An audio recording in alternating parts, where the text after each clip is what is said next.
भंडारा जिल्ह्याच्या लाखनी तालुक्यातील राष्ट्रीय महामार्गावर असलेल्या पिंपळगाव सडक येथे मागील 5 दिवसापासून 100व्या शताब्दी सोहळ्यानिमित्त खुल्या शंकरपटाचे आयोजन करण्यात आले होते। तर डोळ्याचे पारडे फेडणाऱ्या मानाच्या बैलांच्या शंकरपटाला 2 फेब्रुवारीपासून सुरुवात करण्यात आली होती।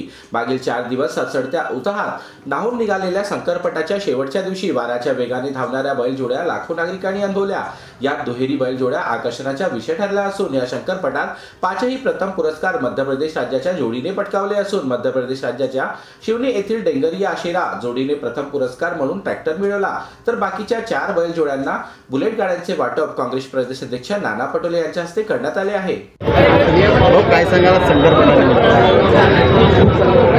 शताब्दी वर्ष म्हणून हा पिंपळगाव सडकचा शंकरपट यावर्षी आयोजित करण्यात गेला आणि या आयोजनाचा पूर्ण गावकऱ्यांनी ज्या पद्धतीनं एकत्रितपणे आयोजन केलेलं आहे त्याचा परिणाम असा आहे की विदर्भात नव्हे तर महाराष्ट्रातला सर्वोत्कृष्ट हा शंकरपट या ठिकाणी आपला आयोजित केला गेलेला होता।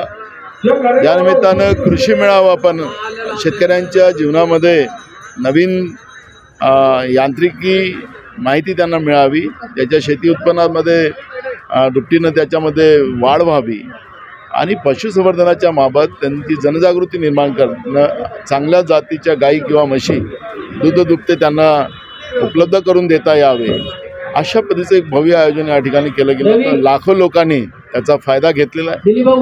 पिंपळगाव सडकच्या जनतेला मनापासून धन्यवाद देतो की त्यांनी या काळातही स्वातंत्र्याच्या पूर्वी सुरू झालेल्या या शंकरपटाची ज्या पद्धतीनं कायम ठेवलं त्याला ते परिश्रम करतात आहेत, त्यांना मी मनापासून शुभेच्छा देतो। तर या शंकरपटाला बघायला लाखोच्या संख्येत नागरिकांनी गर्दी केली होती। तर लोकांना घरी बसून देखील शंकरपट पाहता यावे यासाठी थेट लाईव्ह प्रक्षेपणाची सोय शंकरपट समितीने पहिल्यांदा केली होती। हे विशेष।